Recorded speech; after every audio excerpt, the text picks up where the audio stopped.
इस छोटी सी स्ट्रेटेजी का यूज करके आप आपके बिजनेस को लाखों से करोड़ों रुपए तक ले जा सकते हो।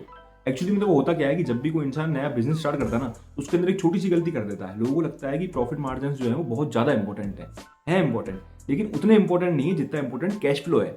कैश फ्लो से आपका बिजनेस बहुत ऊपर जा सकता है। समझाता हूँ कैसे। सपोज करो कि आपके पास में 1 लाख रुपए हैं और आपने उससे बिजनेस स्टार्ट किया है।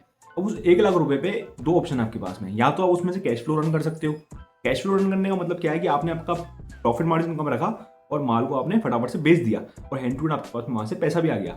जहां पे आप प्रॉफिट मार्जिन ज्यादा रखोगे ना, वहां पे आपको उधार भी देनी पड़ेगी, मतलब क्रेडिट।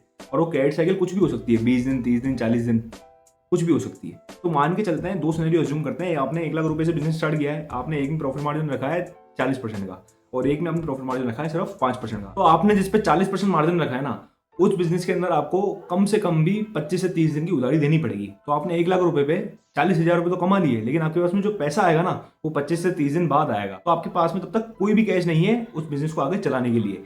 आपके पास में ना आपकी स्टाफ की सैलरी देने के लिए पैसा है, ना आपके पास में नया माल लेने के लिए पैसा है। आपके पास में बिल्कुल जीरो हैंड है। वहीं अगर आपने 5% वाला बिजनेस किया होता तो आपको रोज एक ऑर्डर मिल सकता था, वो 5% वाला। तो आप डेली के 5,000 कमा सकते थे उस बिजनेस के अंदर, आप महीने के 1.5 लाख कमा सकते थे। लेकिन यहाँ पे आप 40,000 पे ही फंस के रह जाओगे। और उसी के अलावा जो ये 5% वाला बिजनेस है ना, उसके अंदर आपके पास अगले महीने में कैपिटल जो है वो सीधी 2.5 गुना हो जाएगी, क्योंकि आपने डेली पैसा घुमाया है, डेली आपने उसमें पैसा कमाया है। और कैश फ्लो जितना इंपॉर्टेंट है ना बिजनेस के अंदर, जितना आपके बिजनेस के अंदर कैश फ्लो चलता रहेगा ना, उतना आपका बिजनेस फेल होने के बहुत ही कम चांसेस होते हैं। आपके बिजनेस के अंदर कैश का रोटेशन बहुत कम है ना, तो आप बहुत जल्दी फंस जाओगे या बहुत जल्दी आपका बिजनेस जो है आपको बंद करना पड़ सकता है।